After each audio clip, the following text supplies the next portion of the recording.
In a quiet town in Baja California, Mexico, the life of a 13-year-old girl was brutally cut short. Keila Nicole Coole Duarte, a cheerful and beloved child, vanished without a trace. Hours later, a gruesome discovery, a dog carrying a human leg in its mouth, confirmed the unthinkable and plunged the community into panic.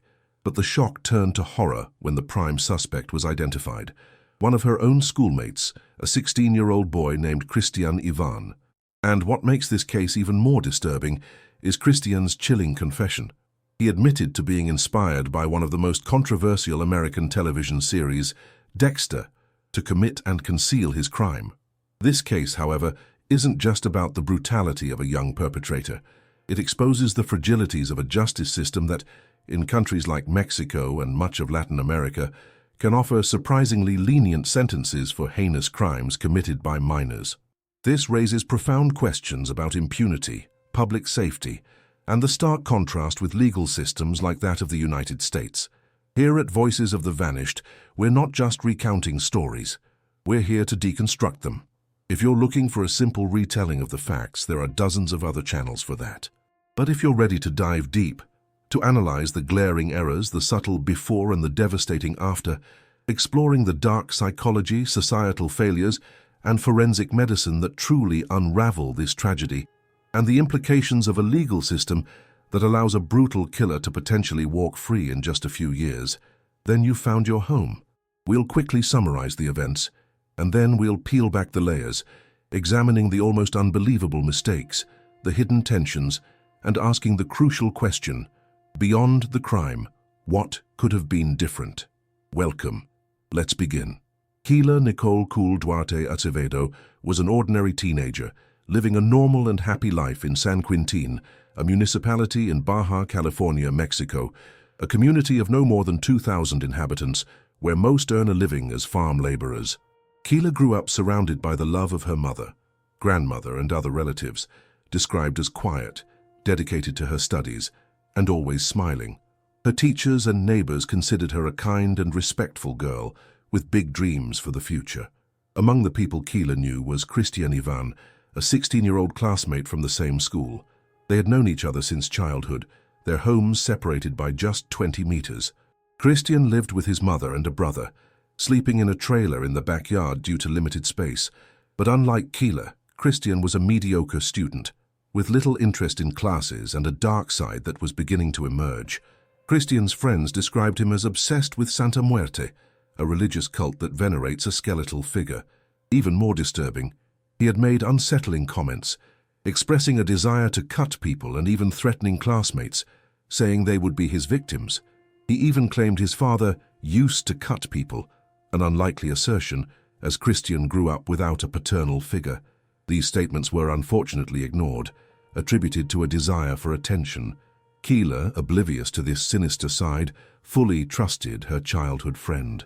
On Tuesday, July 1st, 2025, Keila returned from school, had lunch with her family, and around 3 p.m. left to meet friends to study, promising to return soon. But Keila never came home. Minutes turned into hours, and her mother, Dahlia, distressed, went looking for her with the help of neighbors. Unsuccessful, they turned to social media, and hundreds of people shared the appeal. That same night, the family reported the disappearance to the police. However, the officers refused to activate search protocols, citing the absurd rule of waiting 72 hours. A serious failure, as Keila was a minor, and the search should have been immediate. While the family desperately searched, Keila had sent text messages to a friend, the daughter of an acquaintance named Rigoberta. In them, Keila revealed she was going to meet Cristian to walk on a nearby hill in an uninhabited area known as La Cueva, a common meeting spot for young people. She expressed nervousness, said Cristian was looking at her strangely, and that he had a stick in his hand. Apparently, she asked her friend that if anything happened to her, to notify her family. After that, she never contacted her again. These messages circulated among friends, but only reached Keila's mother the next morning, Wednesday, July 2nd, at 9:50 a.m. Dahlia rushed to the police station with the messages, and only then were the search and investigation initiated. But it was too late. A discovery in a remote, hard-to-access area ended the search and her family's hopes.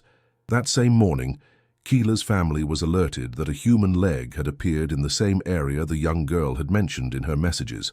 Other versions claim a neighbor contacted authorities after seeing a dog carrying the leg in its mouth. Either way, the leg was found. Dahlia, upon seeing the clothes, a pair of pink socks with drawings and white and pink sneakers that Keila was wearing, suffered a severe nervous breakdown. Officers cordoned off the area and extended the search. About 50 meters away, they found more human remains, including the head and other extremities also separated from the torso.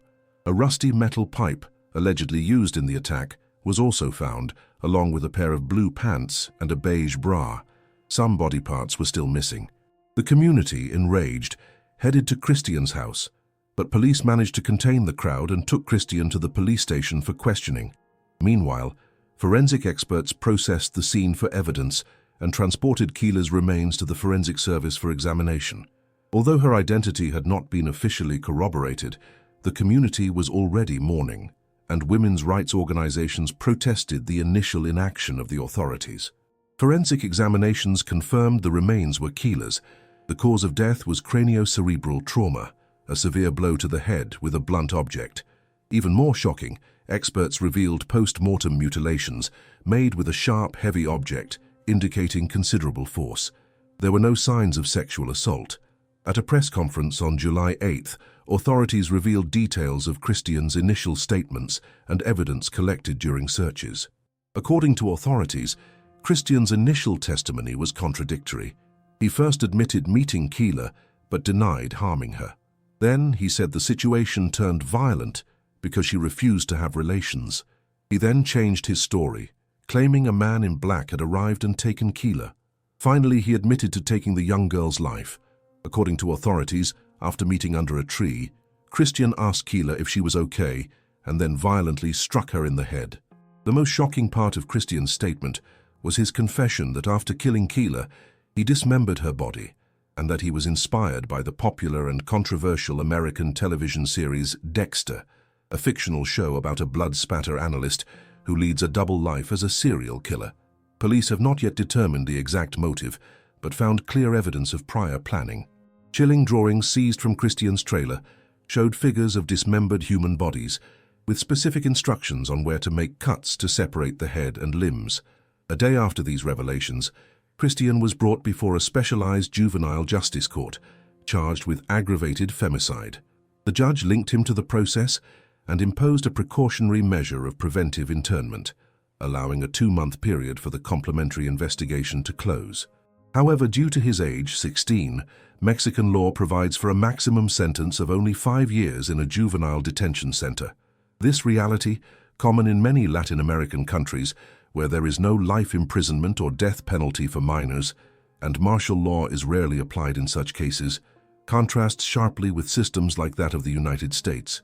In the US, crimes of this nature can result in much more severe sentences, even for adolescents, potentially including life imprisonment, depending on the state and the specifics of the crime. Keila's family and friends, along with advocacy groups, vehemently protested the possibility of such a lenient sentence, warning that Cristian posed a risk to society and could re-offend.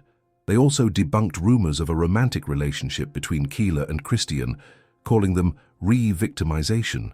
The investigation into the 3 police officers who initially refused to help Keila's mother is ongoing, with the officers suspended and under criminal investigation.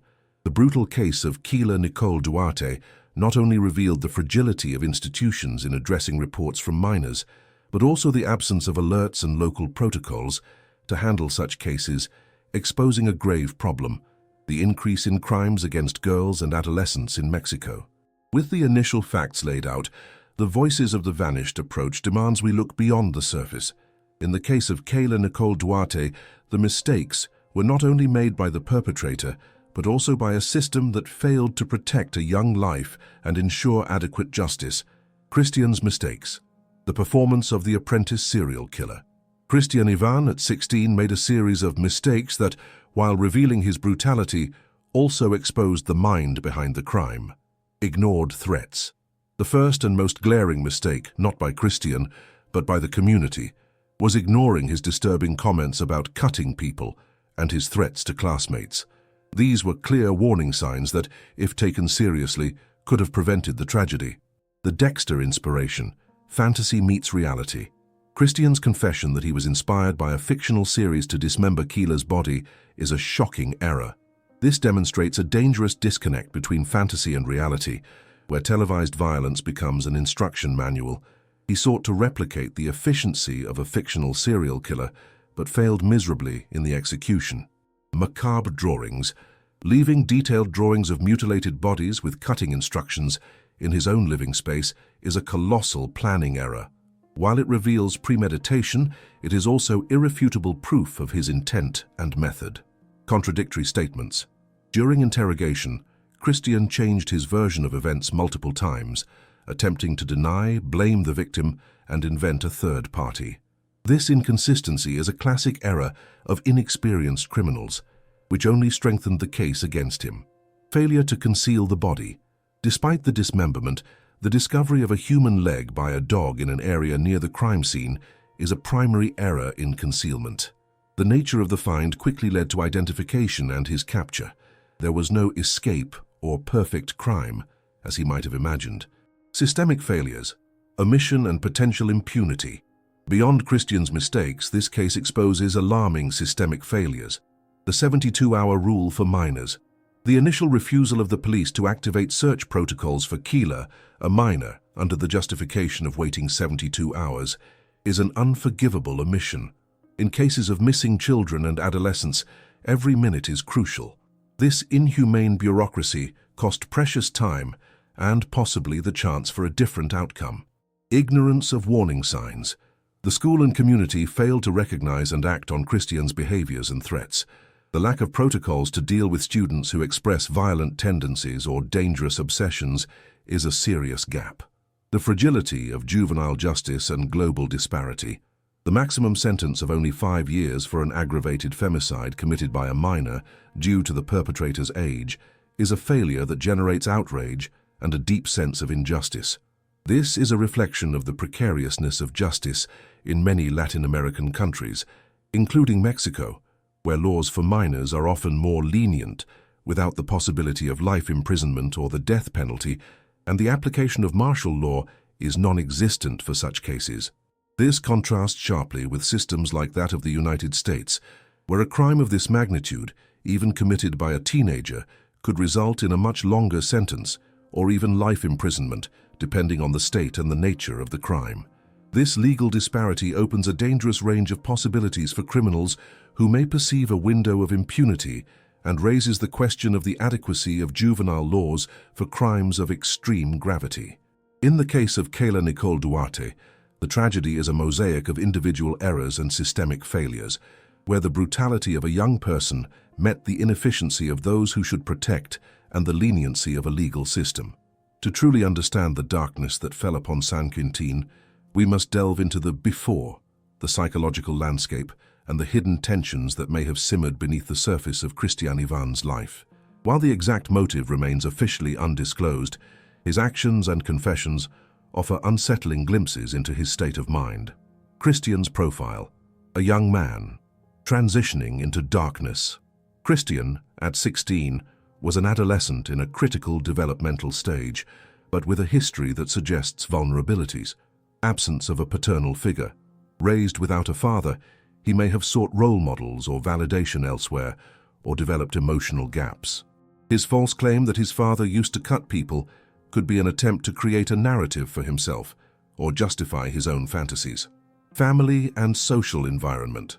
Living in a trailer in the backyard, in a rural community with economic limitations, he may have felt marginalized or isolated, seeking a form of power or control. Mediocre school performance. Lack of interest in studies can indicate disengagement, frustration, or unidentified learning problems, contributing to a feeling of inadequacy. The obsession with Santa Muerte and the search for power. Cristian's devotion to Santa Muerte, a cult that for some is associated with marginalized figures, and the pursuit of protection or power in contexts of violence, is a crucial psychological element. For a young and disturbed mind, this obsession may have provided a framework or justification for violent fantasies, distorting morality and the perception of life and death. The influence of Dexter, fiction as a catalyst for real violence. This is perhaps the most disturbing aspect of the case. Cristian's confession that he was inspired by Dexter raises profound questions about the influence of media on vulnerable individuals, blurring the line between fiction and reality. For Cristian, the series may have offered not only a method, but validation for his impulses. The figure of Dexter, a serial killer who delivers justice and is a master of body concealment, may have been a dangerous role model for a mind already predisposed to violence. The fantasy of control and impunity. The series may have fueled a fantasy that he could commit a brutal crime and get away with it, controlling the narrative and consequences just like the fictional character. This perception of impunity may have been reinforced by an awareness of the more lenient laws for minors in his country, contrasting with the severity of systems like the American one, where a real-life Dexter would face a very different fate. The search for a dark identity. Instead of identifying with heroes, Cristian may have identified with the anti-hero, seeking an identity of power and control through violence. Lack of empathy and premeditation, the brutality of the murder, the post-mortem dismemberment, and the coldness of his drawings of cut bodies point to a severe lack of empathy and, possibly, developing psychopathic traits. The premeditation, evidenced by the drawings and the choice of the isolated location, suggests a mind that planned the horror in advance. Hidden tensions and the unknown motive. The absence of a clear motive for Keila's murder is a psychological mystery in itself. Accumulated rage? Could it have been an explosion of repressed anger, perhaps due to rejection, despite the denied romantic relationship, envy, or a feeling of powerlessness? Power and control? The need to exert absolute power over another person, especially a friend who trusted him, may have been the primary motivation. Dark experiment? Given the inspiration from Dexter and the drawings, could it be possible that he was testing his fantasies, using Keila as an object for a macabre experiment? Sinister challenge. Although there is no evidence, the possibility of some external influence or an online challenge that pushed him to commit the crime cannot be entirely ruled out, especially considering the age and vulnerability of young people to such phenomena. The case of Keila Nicole Duarte is a disturbing study of how an adolescent's mind, influenced by social factors, distorted beliefs, and violent media content, can transform into an abyss of cruelty, with devastating consequences for an entire community and raising crucial questions about the effectiveness of justice. We've deconstructed Cristian's mistakes and the systemic failures and explored the psychological complexities behind this heinous crime. But at Voices of the Vanished, our analysis extends beyond the crime itself to ask, beyond the crime, what could have been different? Could this tragedy have been averted? And what crucial lessons can we, as a society, learn from the case of Keila Nicole Duarte? 1. The urgency in responding to missing minors. The initial failure of the police to activate the search for Keila, citing the 72-hour rule, is a painful lesson. What could have been different?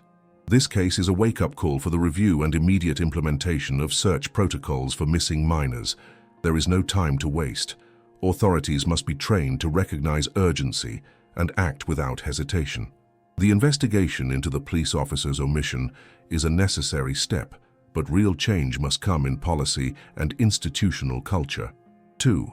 Vigilance and intervention in warning signs of youth. Violence, Cristian's comments and threats, as well as his obsession with Santa Muerte, were ignored. What could have been different? Schools, families, and communities need more effective mechanisms to identify and intervene with young people who demonstrate violent tendencies, macabre fantasies, or dangerous obsessions. This includes school mental health programs, safe reporting channels for peers, and a culture that encourages seeking professional help without stigma. We can no longer dismiss threats as merely seeking attention. 3. Media responsibility and digital literacy. The inspiration from Dexter raises the question of the influence of fictional violence. What could have been different? It is crucial to promote media and digital literacy, especially among young people. We need to teach them to distinguish fiction from reality and to understand the consequences of attempting to replicate violent acts seen on screens. This is not censorship, but education for conscious and critical consumption of content. Content producers can also play a role in including warnings or support resources. 4. Global disparity in juvenile justice, a dangerous precedent. The maximum sentence of 5 years for aggravated femicide committed by a minor in Mexico, in contrast to more rigorous systems like that of the United States, is a point of deep reflection. What could have been different? This case demands a serious and urgent debate about juvenile criminal legislation, not only in Mexico, but throughout Latin America. We must question whether laws that do not provide for life imprisonment or the death penalty for minors, and that offer such lenient sentences for crimes of extreme brutality, are truly protecting society and delivering justice to victims. This leniency can inadvertently create a dangerous precedent where young criminals may feel that the consequences of their actions are minimal, encouraging recidivism and a lack of fear of the law. It is fundamental to balance rehabilitation with justice for victims and the protection of society, seeking a model that does not allow brutal killers to return to the streets in such a short time. 5. The role of the community and support for victims. The community's unity in searching for Keila and supporting her family are points of light in the darkness. What could have been different? Strengthening community support networks and women's rights collectives is vital. They can push for change, offer support, and create specialized units for victims as requested. The voice of the community is powerful in the pursuit of justice and the prevention of future tragedies. The final message: the echoes of an inspired horror and the search for justice. The case of Keila Nicole Duarte is a dark echo of how fictional violence can manifest in reality, exposing the vulnerabilities of young minds and the failures of a system that should protect. It is an urgent appeal for us to look more closely at the signs, to act quickly, and to question the adequacy of our laws in the face of such calculated horror, especially when justice seems so distant for the victims. The case of Keila Nicole Coole Duarte is a brutal and disturbing reminder that darkness can emerge from where it's least expected, and that the line between fiction and reality can be dangerously thin for vulnerable minds. At Voices of the Vanished, we've deconstructed this story not to judge, but to understand the human complexities and systemic failures that can lead to such a devastating outcome. We've seen how Cristian's mistakes, from his ignored threats to his Dexter inspiration and failure to conceal, intertwined with the authorities' omissions and gaps in juvenile justice. We've explored the psychology behind his obsession and the pursuit of power that culminated in such a cruel act. And most importantly, we've reflected on what could have been different: the urgency in responding to disappearances, vigilance over warning signs, and the need to re-evaluate our laws. This is a story that forces us to look inward at how we protect our youth and how we deal with violence in our society. Now we want to hear your voice. Was the Dexter inspiration a mere detail or a crucial factor in the brutality of Cristian's crime?